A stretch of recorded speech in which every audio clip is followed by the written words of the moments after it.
Um gay falando que é um comunista radical. Um comunista falando que é um gay radical.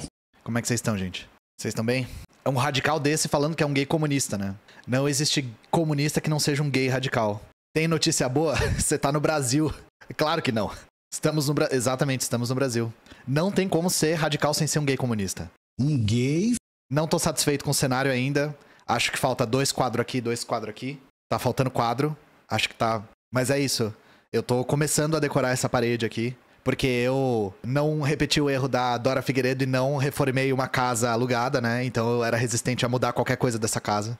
Mas hoje a gente vai falar do Enem, inclusive. O Enem deu pauta. Pô, um quadro, um gay, né? É foda. Um gay falando que é um comunista radical. Falta esse quadro, né? Um gay se dizendo um comunista radical. Enem, Enem. A gente vai falar do Enem. Exame Nacional do Ensino Nerd, né? O Caetano Veloso não sabia responder a questão do Enem, né? Que envolvia ele. Era isso, né? Mas é isso, gente. Quem aí fez o Enem? Quem nos assiste e fez o Enem achou que a gente ajudou alguma coisa? Assistir as lives ajudou? Caiu questão sobre a Declaração Balfour. Claro, era interpretação de texto, mas mesmo assim. Achei curioso cair sobre a Declaração Balfour. Achei lacrador, hein? Lacrador. Ajudou a redação? Da redação a gente já falou bastante. Eu vou repetir hoje, caso alguém não tenha visto as lives passadas. Ah, a direita chora por causa do Enem todo ano. Vou falar do Enem, sim. Do Eminem, é. É, a dos Rothschild que eu tô falando é a Declaração Balfour, né? O Moro escreveu o Enem também, né? Caetano Veludo não conseguiu responder. Caetano Veludo tá com 80 e 200 anos, né? 80 e 10 anos. Não julgo ele de não conseguir responder o Enem. Frase dos Racionais na prova é verdade? Ah, eu vi foto, achei que era. É montagem? Não sei. Do jeito que o Enem tá lacrador, eu imagino que sim. Teve até na prova da Unicamp teve Racionais como música obrigatória, não foi? Teve até Arrigo Barnabé como música obrigatória, uma coisa assim. Eu vi que o Premier Português anunciou, mas eu vi ontem isso. 80 e 10, é. Questão sobre etiqueta, nem vi que teve questão sobre etiqueta. Gilberto Gil assinando uma carta com uma galera pró-Israel. Não é a primeira vez que isso é polêmica, né? Se eu não me engano, ele ia tocar lá e boicotaram ou protestaram. Foi uma coisa assim, eu lembro de ter visto isso já. Até no limão nasce flor. Até no lixão, né? Até no limão é foda. Até no limão nasce flor. Porra, aí é poesia pura. Eu era um bom aluno na escola, mas porque eu era muito disciplinado. E isso porque, claro, tem muitas escolas que colocam como prioridade a disciplina do aluno. Eu, por um acaso, me conformava a essa disciplina. Então, dentro do sistema escolar vigente, eu era um bom aluno porque eu era disciplinado. Agora, eu julgo que isso é prioridade para a formação de um ser humano? Definitivamente não. Disciplina é um meio para um fim e não o fim em si. Então, crianças que são incapazes de se adequar a esse tipo de disciplina do próprio corpo, da própria mente mesmo, que é uma coisa difícil. E que vem de um modelo de quartéis militares e fábricas, né? Escolas parecem prisões, a arquitetura é semelhante. Por galera do Fudão, eu imagino que você esteja falando o pessoal menos... que não se adequa a essa disciplina. Cara, a maneira como eu enxergo é bem vigotskiana, assim, né? De que são crianças ou adolescentes que não conseguem se conformar e muitas vezes são crianças e adolescentes que sofrem de problemas nas suas vidas pessoais bastante profundos. Muito raro você encontrar um aluno, entre aspas, indisciplinado, que não tenha problemas na família ou problemas na vida pessoal. Aí é o papel do professor como mediador mediar essa situação. Não vai dar pra resolver, porque o professor não é santo. É nosso papel mediar. E existe essa máxima, né? Se você acha que o aluno é ruim, espera até você conhecer os pais. Claro que isso não é regra, mas muitas vezes as raízes estão aí, né? Então, eu não tenho TDAH, eu não sou hiperativo, eu não sou autista. Todas essas coisas facilitaram o processo de adequação à disciplina, que, como eu falei, muitas escolas tratam como sendo prioridade. Então, eu era um bom aluno, mas o que eu era, eu não julgo necessariamente o que faz um ser humano se formar com qualidade, sabe? Bom aluno pro parâmetro da escola, né? Você teve a experiência de conviver com aluno vagabundo que tirava nota boa? Não me lembro. Não me lembro de ter tido, acho que não... Provavelmente ele existia, mas eu não reparei, assim. Mas eu era disciplinado até porque... Não porque eu sou particularmente inteligente nem nada disso, mas porque eu era muito movido por medo. Eu era uma pessoa extremamente medrosa. Eu não gostava da escola e o meu maior medo era mais escola. Então eu estudar era uma maneira de eu ter o mínimo de escola possível, assim. É a dialética da escola. Quanto mais escola, menos escola. Meu medo era ficar de recuperação e pior ainda repetir de ano. Que aí era muita escola. Mas é isso, gente. A gente vai falar do Enem. Deixa eu... Cara, Enem me pegou muito, tá ligado? Tem coisas da vida que tem um sabor especial pra nós que somos professores. E uma pessoa criticar o Enem escrevendo Enem errado é maravilhoso. Eu tenho 27 anos e até hoje eu tenho pesadelo repetindo de ano. Gente, eu tenho pesadelo com a escola o tempo todo. O tempo todo. Eu sonho que eu tô adulto no ensino fundamental, não é nem no médio, é no fundamental. Eu sempre sonho que eu tô no fundamental. E que eu tenho que fazer tudo de novo, fazer a matemática. É sempre matemática que eu tenho que refazer no fundamental. Então tô eu com uns alunos de 11 anos, assim, só que eu tenho 30. E aí eu tenho que fazer a matéria de novo. E eu sonho com isso com muita frequência. No socialismo vai existir Enem? De preferência, não. A gente é a favor do fim do vestibular, né? Provas de larga escala pra avaliação? Talvez, depende do parâmetro, né? Mas vestibular, de fato, não. A gente não defende vestibular. Educação deveria ser direito, né? E não um privilégio. Vamos lá, vamos falar um pouco do Enem como um todo, né? O tema da redação do Enem 2023 é Desafios para o enfrentamento da invisibilidade do trabalho de cuidado realizado pela mulher no Brasil. Difícil de falar isso em voz alta, né? Quase 4 milhões de pessoas se inscreveram para realizar as provas que acontecem nesse domingo.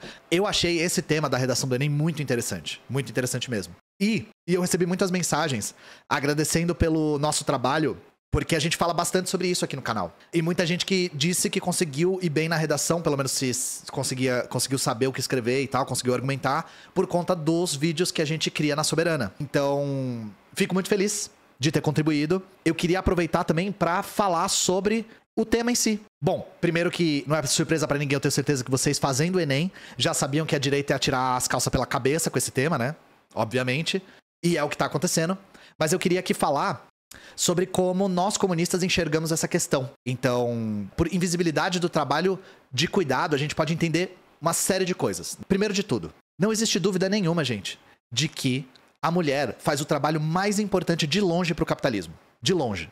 Que é o trabalho de reprodução da vida. E, sobretudo, reprodução da força de trabalho. E eu não tô falando aqui de papel biológico. A mulher fica encarregada da reprodução em todos os aspectos. No aspecto material, no aspecto espiritual, no aspecto intelectual, no aspecto ideológico até. Quando eu falo de criação da força do trabalho, eu tô falando de tudo que engloba isso. Só que esse trabalho, que é, de longe, o mais importante pro capitalismo, não é visto como um trabalho.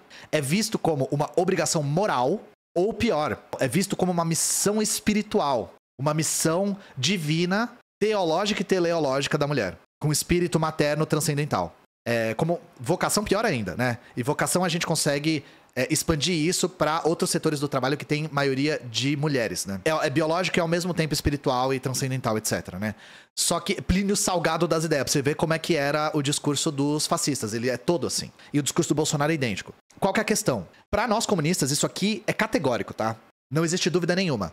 O trabalho de cuidado é trabalho não remunerado. Isso aqui a gente só tá falando do cuidado dos filhos, tá? A gente nem tá falando de mulheres que cuidam de familiares doentes, de idosos, do marido, quando o marido busca uma segunda mãe na esposa, etc. A gente nem tá falando disso. Vamos se ater a um aspecto só, pra não ficar muita coisa. Pra nós, é trabalho não remunerado. Não remunerado. Só que a questão é, pra nós comunistas, não basta a gente analisar a realidade. A gente tem que ser capaz de transformar a realidade. E como que a gente transforma essa realidade? Remunerando esse trabalho? Não. Não. Quer dizer, mais ou menos. Não vai ser remunerando as mulheres para fazerem esse trabalho no âmbito doméstico, mas vai ser socializando esse trabalho. Porque para nós comunistas, a criação dos filhos não é tarefa exclusiva da mulher, é tarefa da sociedade. É tarefa da sociedade como um todo, como coletivo. Os filhos são filhos da sociedade e devem ser cuidados por toda a sociedade. Como a gente resolve isso? A pauta mais óbvia: creches públicas, gratuitas e acessíveis com profissionais qualificados e remunerados.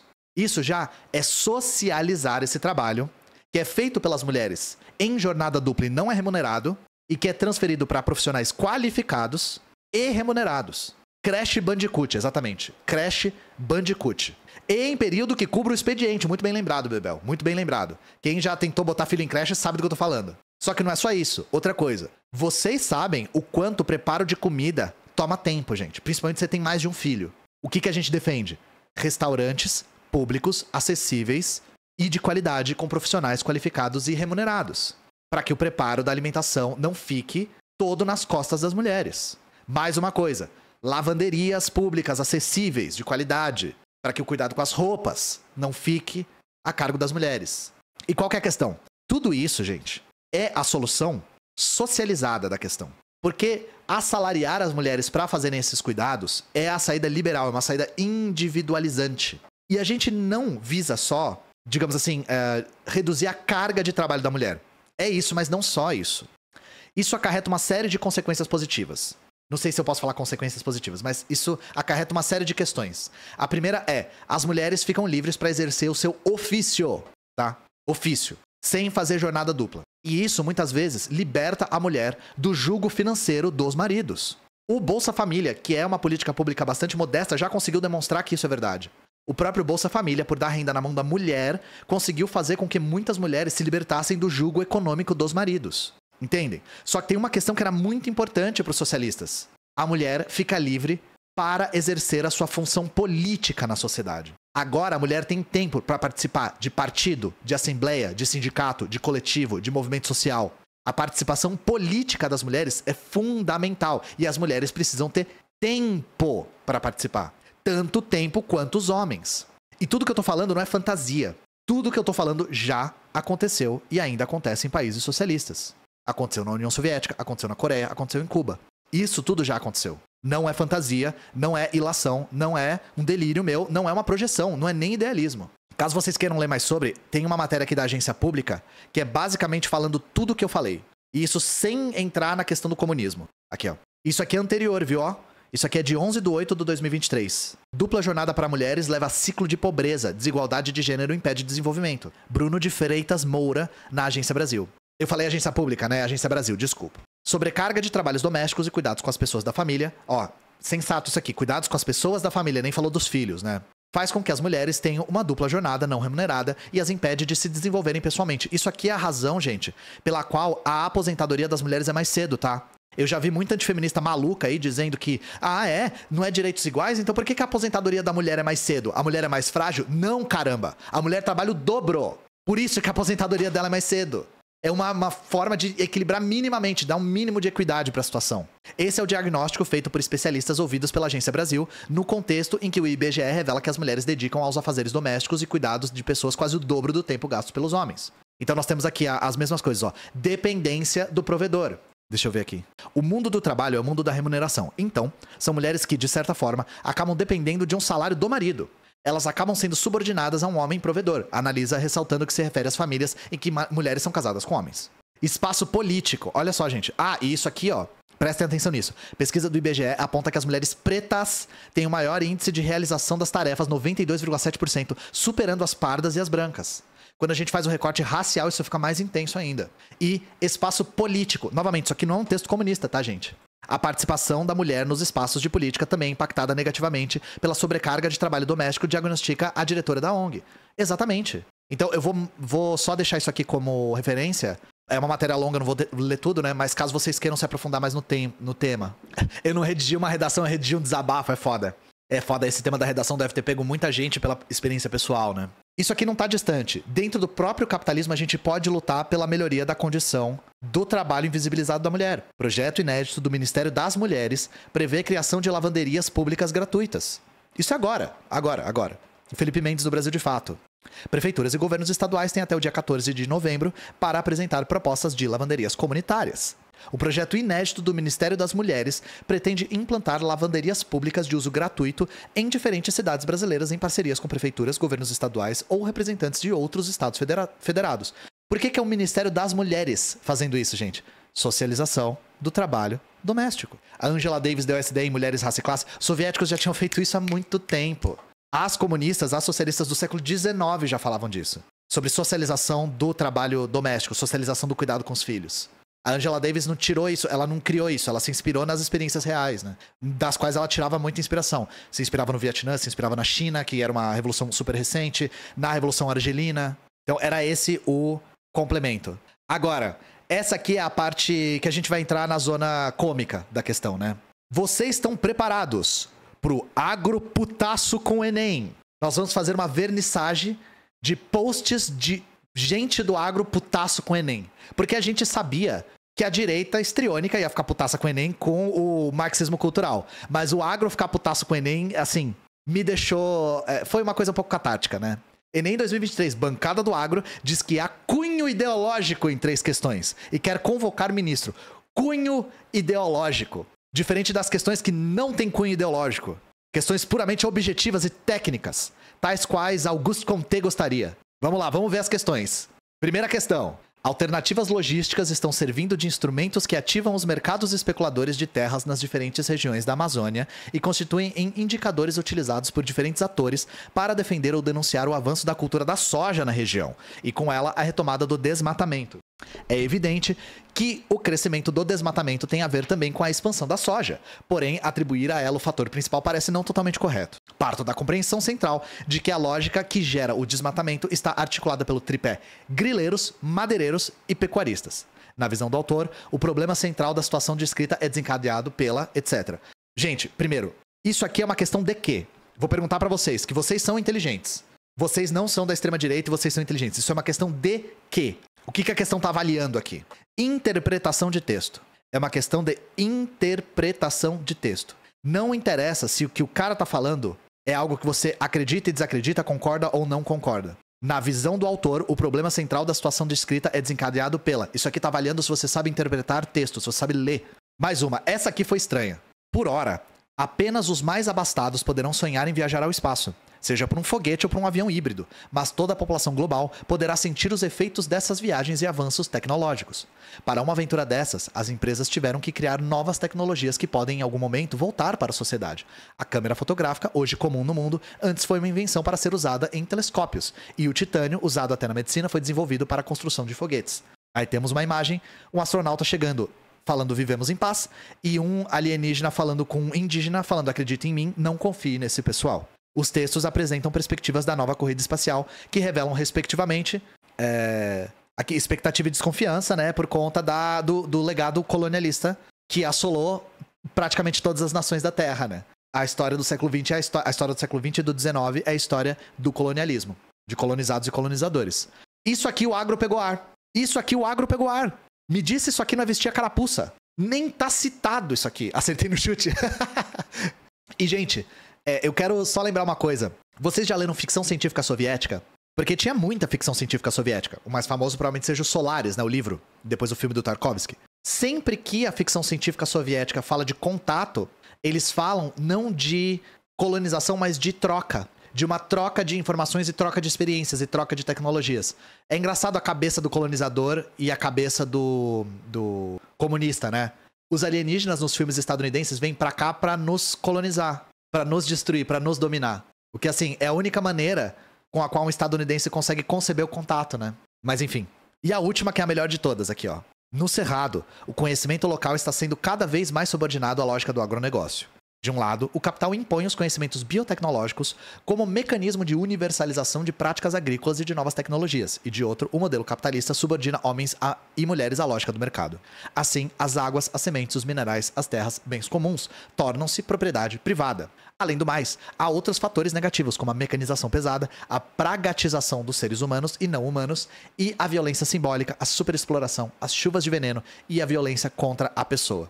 Os elementos descritos no texto a respeito da territorialização da produção demonstram que há etc. Né? Gabarito A aqui, cercou os camponeses, inviabilizando a manutenção e condição para a vida. Isso aqui é bem marxista, essa questão. Também é uma questão de interpretação de texto, mas é bem marxismo na veia isso aqui, assim.